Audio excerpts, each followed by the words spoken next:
I find it unfathomable that someone might say, I don't eat stone fruit or whatever because it doesn't taste good, because there's so much diversity in the flavour. This is The Producers. I'm Dani Valent. Rowan Little is the Chief Innovation Officer at Montague, a family-owned fruit-growing company headquartered in Victoria and now into its third generation. Montague started with an apple orchard in the 1950s and has now expanded into stone fruit. There are 5 million trees spread across southeastern Australia, with the focus squarely on delighting consumers with wonderful flavour. My name is Rowan Little and I'm the Chief Innovation Officer at Montague.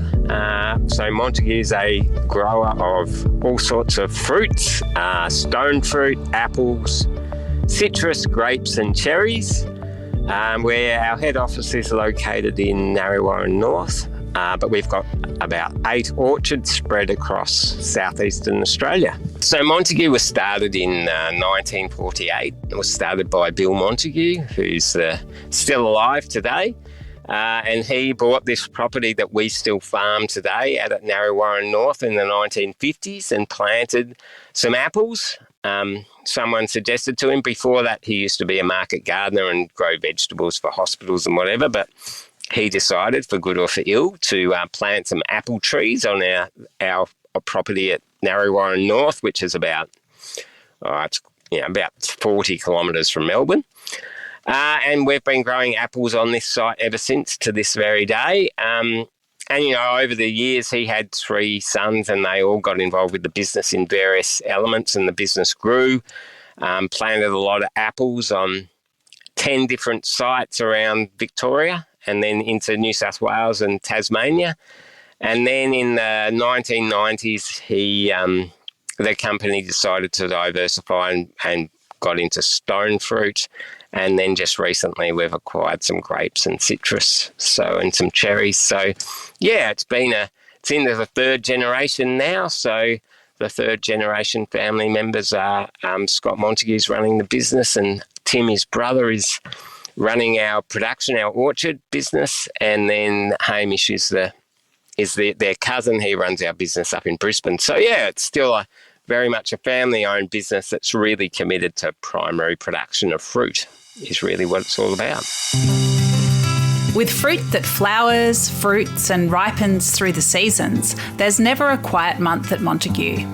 Rowan talks through the rhythms of the farms, including the important role of bees. As a fruit producer, I guess Montague is, we have a very weather-based rhythm. So for us, the year, it's hard to know when you say things start and when they finish, but the logic of growing fruit is you start with the flower, and flowering of fruit starts really actually in the middle of winter for stone fruit. So our stone fruit, peaches and nectarines, flower in July, believe it or not. And so, it's right in the middle of the coldest part of the year, and we're getting flowers on our trees, and then flowering between, stone fruit, apples, citrus and grapes sort of takes until October. And then each of those flowers, I guess that's the most amazing thing about fruit production, is each and every flower on every tree that we have, and we've got, literally 5 million trees spread around the country, each of those flowers has the potential to turn into a piece of fruit.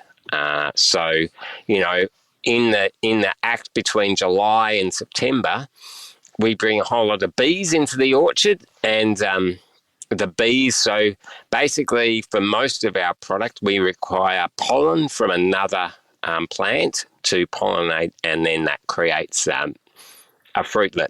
And the fruitlet, I guess through the months of September and October, all of our fruitlets are formed. And then from there, we do a process called thinning, which is we remove up to 75% of the fruitlets from the tree, because if we have all of those fruitlets on the tree, the fruit will be far too small commercially. So thinning takes place really up until Christmas. And then harvest for stone fruit begins as early as November and runs till sort of March, April, and then apple harvest starts in January and goes till May, and then grapes is January till April, and then citrus is in winter. So then you start all over again. Yeah, that's the rhythm. Rowan's earliest childhood memories are of sitting in a strawberry patch enjoying full flavoured fruit. So perhaps his career trajectory was sealed at an early age. What is his background and what's involved with his role at Montague now? My involvement with the fruit industry started, my father was a researcher. So he grew up he was born in Fiji, a strange place, and he grew up there during the war, but then migrated as a result of the war to Australia, and then eventually ended up in New Zealand, where he got his degree in horticulture, and he started work for the Victorian Department of Agriculture in the 1960s.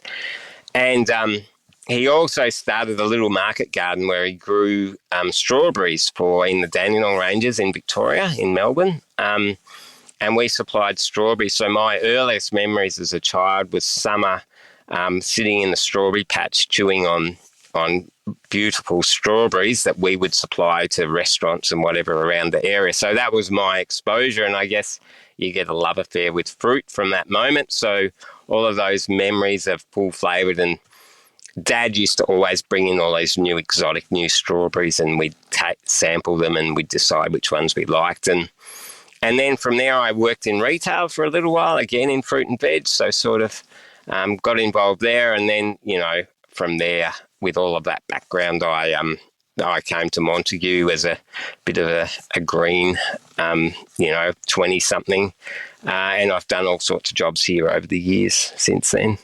My role is quite diverse, so it sounds very highfalutin being the Chief Innovation Officer, but broadly speaking, it's a role where I'm looking around for new and innovative ways to produce fruit. So there's both the technology that we're looking for, but probably more of my time is actually looking at the fruit that we produce. So what are its characteristics? So the big passion that Montague have is to deliver a better eating experience to our consumers. So I spend a lot of time looking at new and innovative plants. So we have an orchard here at Narre Warren, and one on all of our orchards where we test new plant material. And most of that plant material we import through Australian quarantine from overseas, and we test it for 5 years. And so we're looking in those test blocks for fruit with higher flavour broadly, and flavour is a very, I guess it's a very personal thing. It's what one person likes, another person doesn't. So you're trying to, in that evaluation, work out, what the average consumer is going to look at. So, that's really a lot of the work that we do is looking at what varieties or what things might actually capture the imagination of the consumer.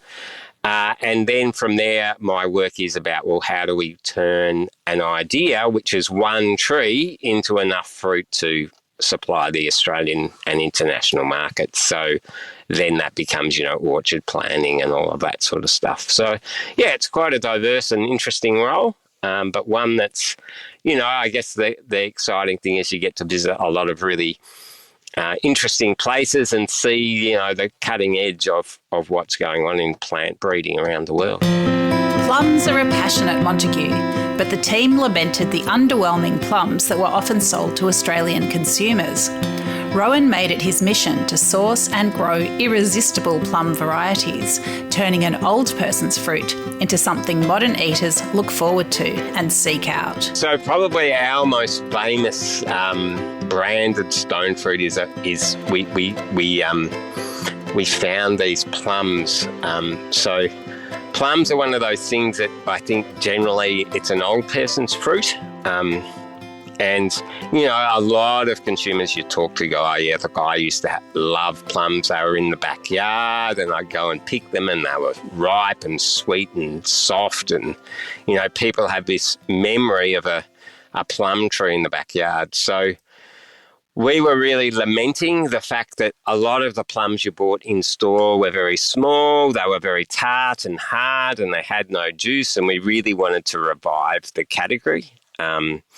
So what we did was we found a breeder in California, in Central California, who had the same passion. And what we were looking for was a range of plums that had red flesh, because everyone loves an old blood plum. And we were also looking for something that you didn't have to wait for it to go so soft before the acid dropped out. So we wanted it to be sweet straight off the tree. So this breeder worked, and he's an amazing, the way in which the breeding is done is there's no genetic modification or anything. He literally builds these wooden structures, and he gets a tree and pollinates that tree with the pollen that he wants to cross, and then he plants the seed from all of those plums. So over 10 years we selected that, and then we planted those trees, and today we've got 250,000 trees in the ground of fruit that is, you know, red flesh, great sugar straight off the tree, and the flesh is quite crunchy and they're lower in acidity.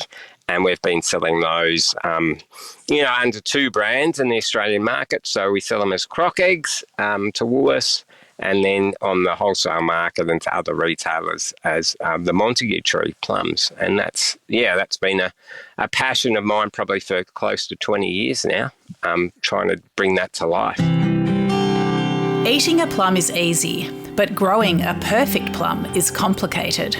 Rowan explains the keys to achieving that full flavour explosion. Look, the things that we're really looking for in plums are, first of all, they've got to be sweet, right? So, I mean, there's a few consumers who would say, I really like a tart plum, but at the end of the day, the amount of sugar, or we call it soluble solids, is how we measure it. So it's the amount, if you took all the water out of a plum, and what you would be left with is the soluble solids, and we're looking for soluble solid content that's above 15. So, you know, an average plum that you'll buy in a supermarket's maybe, you know, 10 or 11. We're getting some of ours with soluble solids up to 25. So we're really looking for a full flavour explosion in our plums. And then the, you know, red flesh is critically important to us. So higher in antioxidants, so all that good stuff. But then also just, you know, works amazing in a salad, or you can barbecue it. It's just a great, that red flesh. And then we're also looking at a texture where I guess a lot of people, certainly younger consumers, are looking for a slightly firmer texture. So there's almost a little crunch, but you don't have to wait for the fruit to get so soft that, you know, you bite into it and it sort of dribbles down your front. You can certainly do that with our plums, but you can enjoy them when they're a bit firmer and a bit more snack-like. So, you know, that's the real driver for us. So the eating experience of our plums is what we're looking for is a sweet. That's a primary driver. It's got to be sweet, but it's also got to have enough acid, because the mix of acid and sugar is what gives fruit its flavour. And in a plum, it tends to be slightly higher acidity. So we're looking for a sugar, first experience sugar with a bit of acidity and a bit of exotic sort of tropical flavour. And then a really nice, full, not dry, but juicy explosion of juice into your mouth as you bite into it. That's nirvana for us in terms of plum. Growing a great plum is one thing, but if it's not harvested carefully, all the hard work is for naught. How are Montague's plums picked and packed? I mean, the biggest cost for us in terms of fruit production is probably the harvest process.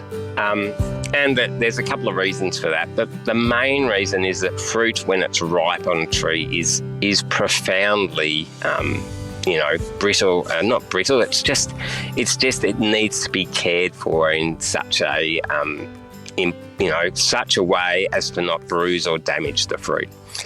So harvest is, we've looked over the years for mechanical harvest, and in terms of technology, there's lots of people around the world looking at mechanical harvest, but at this point in time, there is nothing that comes close to the human hand and its nimbleness in being able to remove a piece of fruit from a tree and safely put it onto a machine that then softly loads it into a bin so that we can pack it. So the harvest process is really just about people.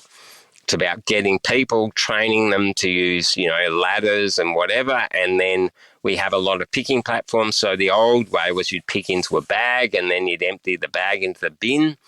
But we find that that bruises the fruit, the movement from the bag to the bin of fruit. So now we have a conveyor. So the person's standing on a platform and they literally pick the fruit one by one and put it on this conveyor, and it gently puts it into the field bin. And then from there, basically the fruit is untouched until basically then enters the box. So, we're trying to make it as soft as possible, which allows us then to harvest fruit riper, because that's the goal. Rowan Little is passionate about people enjoying stone fruit. He shares ideas that go way beyond the fruit bowl snack. One of my passions, I guess, is to help people not to give up on fruit. Everyone has an experience where, you buy fruit from the supermarket or whatever, and it was on special, or you got excited, but then it's in the fruit bowl and you go back and it's a bit smelly and then it gets soft and wrinkled and whatever. And one of my passions is to help people to understand that fruit is still entirely consumable, but probably not best enjoyed fresh. So what we are trying to do now, particularly with our stone fruit, is to say, you know what, if you've got a soft peach or a wrinkled nectarine or an apricot that's got brown marks in it, don't throw it in the bin. Whatever you do, there's so many uses. And one of our drivers right now is to stone fruit in Australia comes in summer. So we start harvest in November and we finish in April. It's a perfect time. And actually the barbecue is one of your best assets when it comes to stone fruit. So I don't know whether consumers have tried it or your listeners have tried it, but there are so many solutions for stone fruit. You can grill it. Peaches are grilled. So you can grill it, put it in a salad to add that little bit of sweetness and tang. You can make like a salsa or something to enjoy, and so cut up your apricots in particular. That creates a really different sort of salsa. Or you can, pureed plums. We've been making ice cream, pure ice cream, no dairy or anything, just blended in your blender and then frozen, makes amazing plum puree. And then we've got an amazing barbecue peach dessert, which, you just, I love it with a dessert wine and then a vanilla bean ice cream or something. It's just an amazing, when it's warm, it's as close to off the tree. And there's some of the simple solutions. You don't require, long-winded recipes or whatever, but you turn something that's ready, you think might go into the bin, into something that you can enjoy as part of a meal. And that's where I think the opportunity is for real satisfaction with your stone fruit, is to find those very simple solutions. Because, there is a very narrow window to enjoy it fresh. But once it's past that point, there's so many things to do with it. We have a bit of a saying here that every Australian deserves to be able to eat a really good apple. The thing that makes me lament the most is when I meet someone and they say, I don't eat apples because they don't taste good. And I think what that means is that they've just had such bad experiences. I find it unfathomable that someone might say, I don't eat stone fruit or whatever because it doesn't taste good, because there's so much diversity in the flavour. So I guess what drives us is sort of this, there's there is nothing, no finer experience in life, in my opinion, than we have a pick your own orchard here now, than going into an orchard, finding a fully ripe, plum, or we had a donut peach we picked in our pick your own orchard last week that was perfectly ripe, and just biting into that, and the juice is warm because the day is a nice day and there's a little bit of warmth in that. And it's just a truly, it's an organic experience that, just brings delight. And, I think that's what people who are so, our food supply chain is so complicated now, and so much of it is all about sterility and food safety, and you go to supermarkets and there's lights, and it's all very marketing, and to have that experience for a consumer to get back to where it all came from, and to physically go and pick a fruit and experience. I mean, that's ultimately what our goal is to allow people to truly experience fruit as it should be. That's what drives us.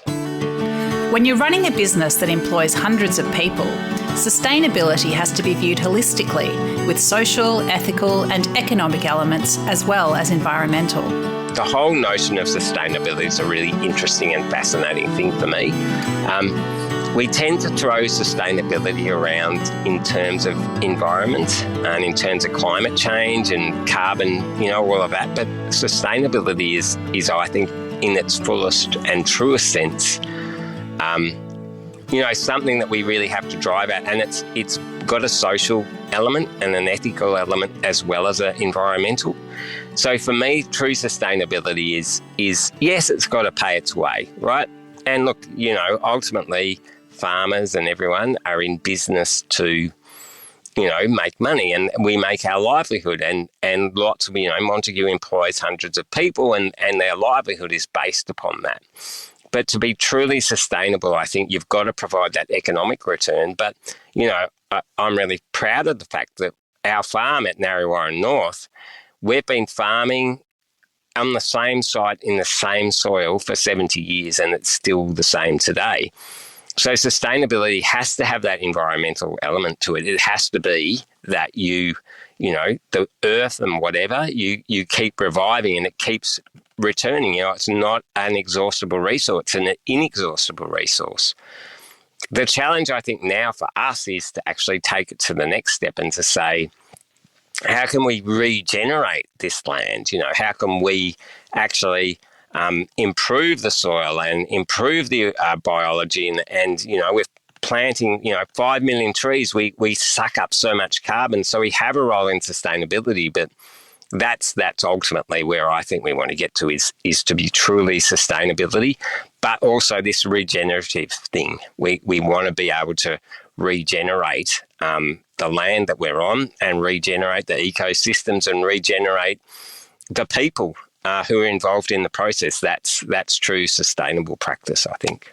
One of the things with climate change, and people, we realise we're all connected, right? So, what activities our industry does or another industry does affects those around them, both socially, economically, but also environmentally. And I think that's the driver now. How do we leave this place in a better state for the next generation? Is a bit of a driver, and I think that's what's going to drive, selection of new material. There's going to be this other element now, I think, about it. When you evaluate something, it's going to be about flavour, but it's also going to be, you can't forget yield, because economic sustainability, I can't afford to farm a hectare of land where the yield is so low, because all the inputs that I have to do, it doesn't provide an economic return. So I'm utilising the soil and the land and those resources, but I'm not producing enough food from that. And that's an interesting nuance in the whole debate. Montague prides itself on being an innovator, but all the technology is aimed at one outcome: producing great quality fruit with amazing flavour. Rowan explains the unrelenting drive towards joy. I guess the thing with Montague in terms of our passion is definitely new. We have been innovators in the industry in both the introduction of technology, which makes fruit more reliable for the consumer, but also the introduction of new flavours and new textures. And so I think that's where we shine, is our passion and our drive to improve the eating quality for consumers. Because at the end of the day, we can be a really good grower and we can maximise profits by growing fruit with no flavour. I mean, that's one of the problems with our industry, I think, is we're too obsessed with getting fruit to the market. Well, we need to be obsessed with getting fruit into the mouths and providing enjoyment. We are, that's our profound opportunity, is to not just provide sustenance, but to provide enjoyment. And I think that's what drives us, and I think that's what makes us unique, is our unrelenting drive to, provide an experience that offers joy to someone, as distinct from just feeding them. Feeding them is absolutely important, don't get me wrong, but we want to do more than just provide sustenance. We want to provide an amazing eating experience. With a job that takes him around the world and also gives him lots of time with his hands in the dirt in Australia, Rowan Little's work at Montague is varied and satisfying. What does he love about what he does? The thing that I find the greatest enjoyment is, you go overseas or you look at something and you bring, breeders are strange characters, they've got weird codes or something, and you see a new nectarine or something on a tree that's just being bred, and you think, that offers some potential. And then I think the greatest satisfaction is where you see it in the breeder, and then it's probably about 10 years later that you see it in the box ready to go to the consumer. And there's something amazing about offering an experience that you had delight at in a test block, to turn that into a commercial reality. And, when people first eat that and go, oh, that's an amazing flavour, that gives you the greatest job satisfaction, I think, is, we had a view, we had a vision, and then we realised that and the consumer got to enjoy it. That's the most satisfaction you get. No, and that's the problem. I mean, people often say, oh, you've been working, for Montague or in the industry for a long time. What makes you stay? And I think that's it. It's, you can't, often I spend a lot of time doing marketing, and particularly with social media and everything, is so quick. Everyone wants a turnaround, and yet we work in an industry where, literally it's 10 years from seeing something in the mind of a breeder before you can realise that. So, there's not too many projects, I think, in life now that you have to be that patient and go through the steps, and, the years all blend really quickly. But, it gives you great satisfaction when you see something and then you realise the full reality of it. Montague is a family company with a simple driver: to make people fall in love with fruit every time they grab a plum, peach or apple from the fruit bowl. With a heritage stretching back 3 generations and a team of hundreds working to bring each season's fruit to market, it's a cycle that's never ending but always developing. As Rowan Little says, everyone should have access to a great piece of fruit.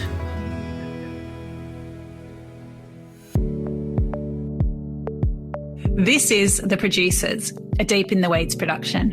I'm Dani Valent. Stay tuned as we talk to some of Australia's best farmers, makers and growers.